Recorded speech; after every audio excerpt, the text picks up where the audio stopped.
Disclaimer: This video is for entertainment purposes only. Hello mga my loves! Welcome po sa aking YouTube channel. Ito po ang inyong lingkod, Alma Ganda. So, I'm using this platform po to share my experiences, my thoughts, my knowledge as a person. I want to share my life to you, to inspire you, enlighten, and help you. So I will be tackling everything under the sun, mga may kwenta at mga wala rin pong kwentang bagay-bagay, mga pangyayari sa buhay ko. Sana po ay may matutunan kayo at mapasaya ko kayo. So this is my life, and life is beautiful. So for my first vlog po, I want to share to you about my COVID experience. Kung ano po yung mga naging symptoms ko at saka kung ano ang mga ginawa ko para malagpasan ang sakit na ito. So ang COVID-19 po, alam nating lahat is a virus. Hindi naman po siya ganun ka-deadly, siguro. Yung iba namamatay lang dahil sa mga komplikasyon kasi nga depende yon sa kung paano yung paglaban ng katawan ninyo, yung inyong tinatawag nating immunity. Kung yung ating immune response, yon. Kung gaano lumaban ang katawan mo sa virus na ito. Kung ikaw ay may mga existing na sakit na, katulad ng high blood pressure, yan, mga diabetes, mga autoimmune disease, yan ang mga medyo mahihirapang lumaban ng COVID. But overall, it's a viral sickness. Makakayanan natin to. Kasi nakayanan ko kaya makakayanan nyo rin. Huwag kayong matakot. Kasi ang takot nyo ang papatay sa inyo. So, don't panic. Be strong. Be positive. Pray, pray, and pray. So, before I start, I wanted to tell you, please allow me to remind you about the prevention and preparation for this infection. So, alam naman po natin, ang prevention is hand washing. So, you have to wash your hands for 20 seconds. Okay? Pag galing kayo sa labas, ayan, basta maghugas kayo ng kamay pagpasok nyo sa loob ng bahay nyo, 20 seconds. Sabi nga po ng aming Prime Minister dito, kumanta kayo ng happy birthday to you, happy birthday to you, ganon, 20 seconds. Tapos, lagi tayong magsusuot ng face mask. Face! Kaya nga po tinawag na face, cover your face, cover your nose, cover your mouth. Yung iba, nandito yung face mask. Hindi naman sinabing cover your neck or your chin, your face, yeah? Tapos, kung may mga face shields tayo, mas maganda yung kasi para merong, may shield. Ganon. Para yung pag may kausap kayo, yung laway niya, hindi agad titilamsik sa mukha nyo. Tapos, malalanghap nyo yung virus. Ganon. And practice safe social distancing. So, dapat po at least 2 meters ang pagitan nyo sa isa't isa. Yung kahit, halimbawa, nag-uusap kayo, kailangan nandito yung isa, 2 meters away. Para kung may virus man yung kausap nyo, kasi hindi natin alam kung sinong may virus o wala Yung iba, walang symptoms at least, pag malayo siya, medyo malayo-layo yung lalakbayan ng virus. Bago kayo marating. Ganun yan. At saka, yung paglalabas tayo, kasi syempre hindi naman natin maiwasang hindi lumabas Kaya hindi tama yung sinasabi ni Kim Jong na bawal lumabas. Bawal nga lumabas paano ka mamamalengke? Paano kung may trabaho ka? Yung sa iba siguro, pero hindi talaga Talagang dapat may time na lalabas ka So, paglalabas tayo, syempre, lalo na dyan sa Pilipinas, gumagamit tayo ng public transport, jeep, tricycle, onting ingat din. Kapag halimbawa, hinahawakan natin yung mga railings, yung mga hinahawakan ng mga tao lagi, di ba? Pinto o ano. Pagkakahawak nyo doon, alcohol agad, alcohol. Okay? So, for the preparation naman po, ito, suggestion ko lang naman as a nurse na, alam nyo yun, para prepare tayo, kailangan meron tayo at least yung mga basic na kailangan natin pag nagkasakit tayo. Hindi ko sinasabi na, oy, magkakasakit kayo, bumili kayo nito. No, hindi. Preparation lang po ito para may magamit tayo, para ma-monitor natin ang ating health. Ganon. Kasi, di ba, wala namang masama sa maghanda. Lahat naman po ng bagay ay napaghahandaan. Yun nga. O di ba pag may birthday, o alam nyo, dadating na birthday nyo, maghahanda kayo. Di ba? Ililista nyo lahat ng pamimili nyo, kung anong lulutuin nyo, sino mga iimbitahin nyo, ganon, maghahanda. O yung mga estudyante, kapag may exams, o di ba maghahanda ka, mag-aaral kang mabuti. Ayaw mong lumagapak. So, lahat po ng bagay ay napaghahandaan. So, para handa tayo, kailangan lagi tayong may thermometer sa bahay. Yan, bili kayo nito. Hindi naman siguro to kamahalan. So, i-monitor natin ang ating lagnat. Pag po may COVID, ang lagnat po ay 37.8. Yan, basta 37.8 may lagnat ka na. I-monitor nyo kasi minsan nagiging 39, 40. Delikado na ho yung pag kainit. Parang, syempre, di ba? Nakakatakot. So, thermometer. Tapos, ito naman po ay pulse. Oximeter. Pulse. Pulse. P-U-L-S-E. Pulse. So, ito po, i-on nyo. Mabibili nyo siguro ito sa mga Mercury Drug dyan o mga pharmacy, ganyan.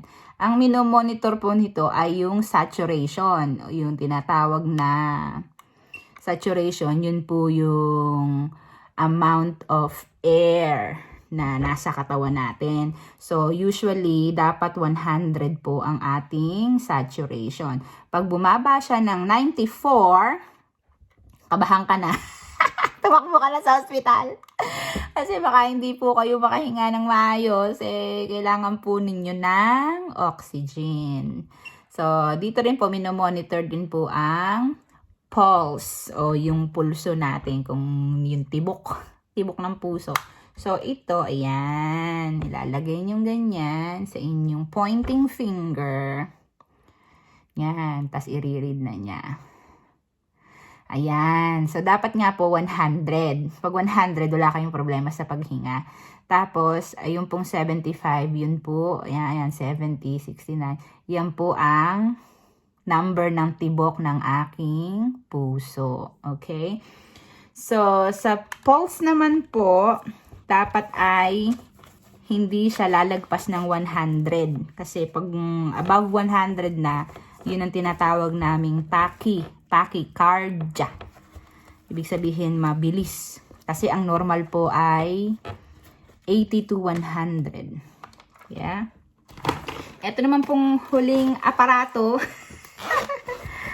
Ito po ay blood pressure machine. Yan. O, bili kayo ng ganito. Meron naman po itong instruction kung saan part ng arm nyo ilalagay. Nandyan po yan lahat. Ayan. So, pipindutin nyo lang doon. Tapos, magre-read na siya ng kanya. Alam nyo na ang systolic over diastolic. Ganon. Tapos, minomonitor din niya ulit yung pulse. Okay? So, iisipin nyo, okay, meron nga akong mga gamit. Hindi ko naman alam kung alin ang normal at abnormal. Oo nga naman. Kasi, syempre, hindi naman po tayo lahat na nasa medical profession, di ba? So, pag blood pressure po, depende po kasi yan, nag-varian kada tao. Ang normal po sa adult ay 120 over 80. Ngayon, dahil nga po nag-iba-iba siya, kada tao, depende kasi sa pangangatawan sa physic na tinatawag. Merong yung mga payat, katulad ko. Normal po sa akin ang 110/70. Yung iba naman po na medyo may kalakihan, minsan normal sa kanila ang 140/90. So, para malaman po natin kung ano ang normal sa atin, ay i-monitor po natin ang ating blood pressure for 1 week. So, aalamin nyo sa umaga, sa gabi, gabi, for 7 days. Tapos, titingnan nyo kung anong pattern, kukuhanan nyo kung anong average para malaman nyo kung ano ang inyong normal blood pressure. Okay? Right. So, pupunta na po ako dito sa mga symptoms or symptoms ng COVID. Ito po ay depende rin sa tao. Depende nga po sa inyong immune response. Okay? May mga tao na lahat na lang ng symptoms nasa kanya na, sa iyo na ang lahat. Meron naman na yung mild lang, konti lang, at meron din naman na walang symptoms. Asymptomatic. Means nothing, symptomatic. Asymptomatic, okay? Ako po, halos lahat na-experience ko yung symptoms. Ang wala lang po sa akin ay ang loss of taste or panlasa at loss of smell, pang-amoy. Yun, wala sa akin yun. Nakakapang-amoy naman ako at nakakapanglasa. So, yun nga po, bago ako na-confirm na may COVID, at least 2 weeks before, nakaramdam po ako ng fatigue. Yung talagang extremely tired ako, pagod na pagod ako pag kakarating ko po galing duty. Ako po ay hihiga na dahil feeling ko talagang pagod na pagod ako. At saka napakasakit po ng aking likod. Feeling ko may nakadagaan sa akin na elepante. Yan sakit-sakit ang likod ko, diba? Binabaliwala ko naman po dati kasi syempre, alam nyo na, nurse tayo. Sa nature ng job namin, ganun, pandemic, nasa front line kami. Talagang nakakapagod. Kaya in-associate ko siya sa siguro na overwork ako, ganun. Hindi ko naisip na COVID, yeah. Tapos, yun nga, bigla po akong nilagnat. Siguro nung mga pang 10th day na nilagnat ako na 38.3. Yeah. So, sabi ko naman ganun, bakit ako lagnat? Feeling ko naman wala yan, di ba? Hindi naman ako mainit. Pero 38.3. So, alam mo, inisip ko naman siguro tong thermometer. So, inulit ko siya. Pag ulit ko, 38.3 ulit. Sabi kong ganun, oh my G, ang lola nilalagnat. O di, syempre, uwi na ako ng bahay. Hindi ko na tinapos yung aking duty. Kasi pag ganun na may symptom ka, kailangan mag-self-isolate ka agad. Kung hindi, baka mahawa pa yung mga katrabaho mo. So, pagdating ko ng bahay, yun, higa pa rin ako, pagod, ganyan. Tapos, na-confirm nga na yung 2 days later na, positive ka. Oh my God, nalungkot ako. Kasi, magpapasko nun eh. So, yun, continuously, extremely tired ako. Lagi akong inaantok. Always sleepy. Siguro, natutulog ako ng 23.5 hours a day. As in, gigising lang ako para kumain. Pero, hindi din naman ako makakain kasi wala naman po akong appetite. Tapos, sa gabi, yung nagchichil ako, ganun. Ginaw ka. Tapos, bigla ka naman papawisin na butil-butil ang pawis mo dito sa dibdib mo. Butil-butil. Pag punas mo ganun, talagang basang-basa yung suot mo. Tapos, ang init-init ng pakiramdam mo, parang sobrang init, parang ang init, ganun. As hindi ka makahinga, as in, walang hangin, mainit, hindi ako makahinga. Tapos nagkaroon ako ng mga palpitations. Yung palpitations, yun yung antibok ng puso mo, yung nararamdaman mo at naririnig mo, parang, alam mo yung ramdam mo siya na, jug, mabilis, talagang sobrang bilis.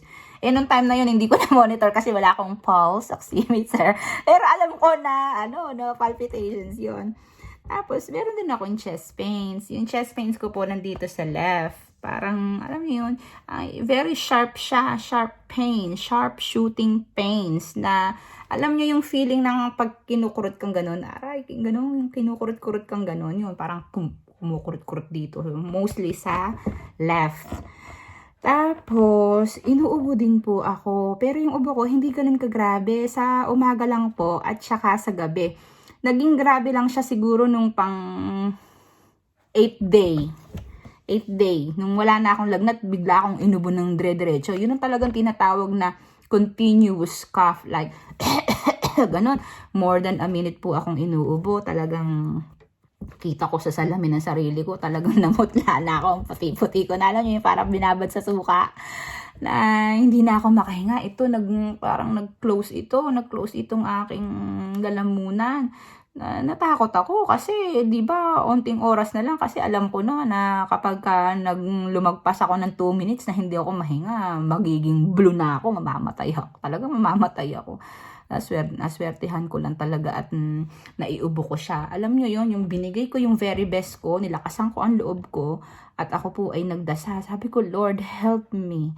Kailangan ko pong mailabas ito kasi feeling ko talaga may gustong lumabas dito na plema na nandito siya, palabas ng ganyan. Talagang, pag ganun ko, pag suka ko, almost like half a cup na phlegm, kulay puti, na malapot-lapot ang nailabas ko. Biruin nyo, kung hindi ko nailabas yun, magiging cause pa yun ng complication. Baka lately, magkaroon pa ako ng pneumonia.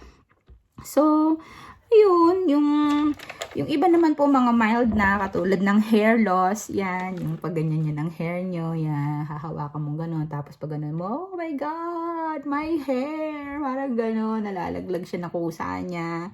Tapos, sumakit din yung tiyan ko. Pero, very briefly lang yon, siguro once lang yon, na alam niyo yung feeling ng nagtatae. Pero, hindi ako nagtae noon. Talagang masakit lang. Hindi ako nagtae. Actually, constipated po ako. TB po ang aking naramdaman. Hindi po ako mapadumi. Yung parang 30 minutes na ako sa nakaupo. Yung lumabas. TB ako. Tapos, masakit yung tagiliran ko dito, yung right and left, masakit. Siguro, baka kidneys yun, I don't know. Tapos, yung may ringing po ako sa ear, yung ringing na tinatawag namin, yung parang, yung, alam niyo yung sound ng, gano'n, malakas na mahaba. Dito, ang sakit sa tenga. Pero nawala din siya, kaya hindi ko na rin siya binigyang pansin. Tapos yung isa pa, ito very rare talaga, yung dila ko po, yan, diba, usually pink and red siya. Naging puti, as in puting-puti po yung dila ko, kakaiba talaga. Sabi ko nga, ano to, COVID din ba ito? Yung pala, COVID rin pala yun, yung symptom na yun. Tapos, ayun, ang problema ko lang noon talaga yung yung sakit ng likod ko, back pains, tsaka itong chest pain. Kasi yung chest pain ko, ganun, hinihilot ko ng ganun, hilot. Ayan nga po, nagpeklat. Hilot ako ng hilot ng ganun, yung pala natatanggal na pala yung skin ko, kakahilot ko. Tapos itong shoulder ko, masakit, para akong may frozen shoulder na hanggang ngayon nga po, masakit pa, ganyan. Tapos itong neck ko, parang very stiff. Ito, yun po, yung kahit na alam nyo na magaling ka na, wala ka ng COVID, kasi tinest nila ulit ako, nag-negative na ako eh. Pero yung mga symptoms ko, mostly muscles and joints, yun ang talagang naglinger. Parang yung hindi siya agad siya nawala. At saka yung tinatawag na shortness of breath. Shortness of breath, yung parang hinihingal po, ganun. Yan, hinihingal na ako ngayon. Yung yung pag-aakit ka ng hagdan, lalo na yung parang wait lang, sa pumong yung hinga, gano'n. Tapos, halimbawa, maghuhugas lang akong konti ng pinggan, pagod na ako, hinihingal na ako, magwalis lang ako ng konti, hingal na ako. Parang very frustrating kasi at a young age, Diyos ko, ilang taong pa lang ako, pero feeling ko parang 70 years old na ako, yung wala nang nagka-COVID ako. Yung mga dating bagay na ginagawa ko, hirap na hirap po akong gawin. Talagang natakot akong lumabas kasi feeling ko pag lumabas ako, alam niyo, baka bigla akong sama ng lasa, mahimatay, walang makakita sa akin o paano yun. Yung mga ganon, anxiety, na-depress din ako, yung naiiyak na lang ako, hindi ko alam kung hormones pa o ano, basta, kasi feeling isolated yung mag-isa ka lang, as in, parang yung sinasabi nila, laban mo yan, laban mo, ikaw lang ang makakatulong sa sarili mo. At syempre, kasama dasal. Kasi yung ibang tao, suporta lang siya eh. Ikaw ang lalaban ng virus na yan, di ba? Ikaw ang kailangan malakas ang loob mo. Kailangan malakas din ang pananalig mo sa Diyos. Na alam mo yun, yung kahit ba nasa ospital ka, kahit gano'ng i-look after ka ng mga doktor at nurses, di ba? Kung hindi ka lalaban, hindi ka nila kayang tulungan. Kaya, laksan lang natin ang loob natin pag tayo dinapuan ng ganito. Sana naman po hindi, pero yun ang kailangan. At saka, ano pa ba? So, yun, yung minsan pag naglalakad din ako, ang sakit din ng paa ko, yung pagtapak mo, yung talampakan, di ba ito yung talampakan? Itong, parang masakit itong taas ng talampakan, parang pagtapak mo ganun parang mababali itong mga butong ito. Tsaka, yung tuhod. Masakit yung tuhod. Mga balakang, parang lahat ng buto sumakit. Ang sakit-sakit. So, iyon. So, ang mga ginawa ko lang ho, syempre, wala namang gamot ang virus, di ba? Ano igagamot nyo? Ang ginawa ko lang ho nun, ayun nga, nag-isolate ako. As in, mag-isa lang ako sa kwarto for 10 days. Infection control, yung kapag pupunta ka ng banyo, kailangan lahat ng daanan mo, yung mga doorknobs, i-disinfect mo kasi baka hawakan ng mga kasabahan mo sa bahay, sila naman ang mahawa, syempre, kawawa naman sila. Minomonitor ko nga po yung vital signs ko, ganun, yung temperature ko, yung pulse ko, yung saturation ko, yung blood pressure ko. Kasi ako naman, fortunate ako, mapalad ako na ako po ay isang nurse. Alam ko ang gagawin ko, alam ko kung paano ko alagaan ang sarili ko. At saka, kakilala ko yung katawan ko, alam ko kung kaya ko pa o hindi. Kaya, pakikiramdaman nyo po ang inyong mga katawan. Kung anong sinasabi ng katawan nyo, kung anong sinasabi ng inyong gut, ganun no, gut. Maniwala kayo sa sinasabi ng katawan nyo na pag sinabing kailangan mo pa ospital, sundin nyo ang inyong naiisip na kailangan nyo na talaga din mga magpa-ospital.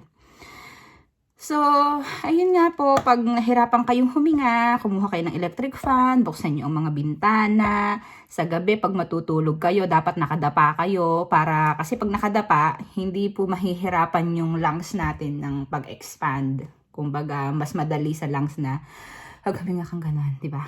Ganon. At saka, o kaya naman po, side lying. Yung naka-side kayong ganon. Side lying position, kung kailangan yung magdagdag ng unan, magdagdag kayo ng unan. At saka, pag may sakit po kayo, huwag kayong laging nakahiga. Galaw-galaw din, umupo rin kayo. Alam ko, mahina ang katawan, pero kailangan umupo din kayo. Kailangan umikot din kayo sa buong room. Kasi pag hindi nyo naigalaw yung inyong mga muscles, magiging siya, stiff. Yung titigas yung mga bones, mga muscles nyo, tsaka sasakit ang mga bones.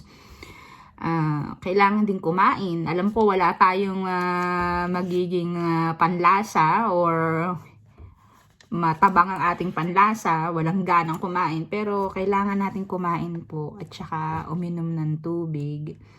Uminom tayo ng mga gamot. Yan. Ang gamot daw po sinasabi nila, yung lang to yung supportive lang para sa lagnat, yan, paracetamol.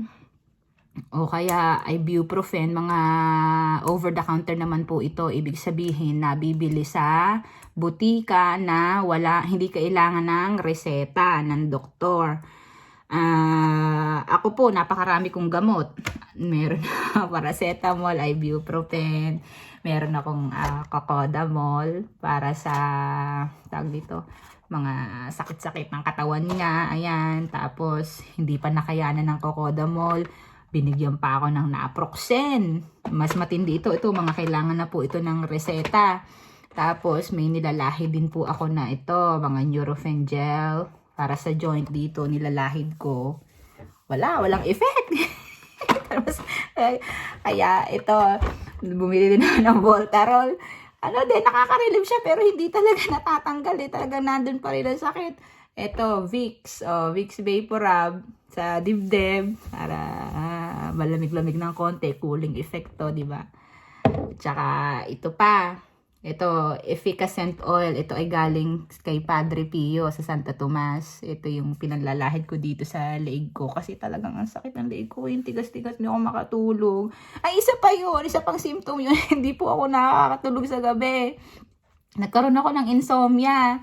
Talagang tawag nito, yung first part ng sickness, tulog ka ng tulog. Tapos yung mga 3rd week na, 4th week, 5th week, 6th week, hindi naman kayo magkakatulog. Siguro dahil nasobra na kayo ng tulog dati or na-disturb yung sleep pattern nyo, hindi naman kayo makakatulog. So, binigyan ako ng pampatulog. Ito, binigyan ako nito, Phenergan. Nung una, ayan, 10 milligrams lang. Pero talagang hindi ako makakatulog. So, dinagdagan pa ng milligram. Ginawan 25. Nung itong 25 na, medyo nakaka-help na siya. Medyo nakakatulog na ako. Tsaka, ano pa ba? Ayun, yun nga po, ito, Tramadol. Ito, reseta din po para sa sakit din ng, yung pag may sumasakit na chest pain niya, katawan, ganyan. Puro more on pain relief po ako. Tapos, yung nahirapan nga po akong huminga, binigyan din ako ng inhaler. Ito yung mga ginagamit ng mga may asthma eh. Ayan, yan. Kasi nga, nahihirapan. Yan, gaganyan nyo. Ganon. Para may tulong sa lungs nyo pag nahihirapan kayong huminga. Kasi, ayun nga, affected ang lungs. Tapos, yung mga yung mga iba na nagsasuggest na, alam mo yun, dahil nga masakit itong likod ko, dibdib ko, itong shoulder, neck, ano, yung sinulatan ako, yung sulat, yung sa mga albularyo, yung sulat-sulat na ganun. Sinulatan ako dito ng asawa ko. Pero wala rin eh. Hindi rin effective eh. Ang pinaka talagang gamot po dito sa COVID virus na ito ay prayer, dasal. Magdasal tayo. Nagdasal ako nun kay Padre Pio, kay Mama Mary, tsaka kay Jesus Christ. Talagang yung tatlong yun. Sabi ko, tulungan ako, ganun. Kasi, ano eh, di ba, God is the great healer. Sabi nga nila. Na kami namang mga doctor, nurses, mga instruments lang naman kami. Ang talaga naman pong nagpapagaling sa sakit natin ay ang Diyos. Basta magdasal tayo at humingi tayo ng tulong kay Lord, manalig tayo sa Kanya. Tutulungan naman tayo ni Lord kasi, di ba? Love tayo ni Lord, ganon. So, yun po mga my loves. Ito po ang aking experience, COVID experience. Sana ay may natutunan kayo kahit kaunti mula sa akin. Alam nyo, talaga nagdadalawang isip nga ako na gawin itong YouTube channel na ito kasi alam niyo yun, syempre, nahihiya din ako. Baka, alam niyo na, natatakot kasi ako sa criticism. Baka sabihin ng iba, dunong-dunungan yan. Ganyan, pasikat yan. Akala mo maraming alam. Wala naman po akong nga alam. Pero, dahil na-experience ko, gusto kong i-share sa inyo para, alam niyo yun, makatulong ng konti. Kaya, yun po, sana ay nagustuhan nyo itong aking vlog. Pasensya na po kayo, medyo amateur po ako. Just stay put. Bear with me. Marami pa po akong ipapalabas na mga videos. Sana po ay mag-subscribe kayo, mag-i-follow nyo ako, at pare-pareho tayo, mag-usap tayo dito sa video. Kung may mga comments kayo, kuro-kuro, mga gusto nyo sabihin, comment lang daw po kayo. Okay, so stay safe and God bless everyone. Mahal ko kayo, mga my loves. Remember, life is beautiful. Ito po ang inyong lingkod, Almaganda. Bye!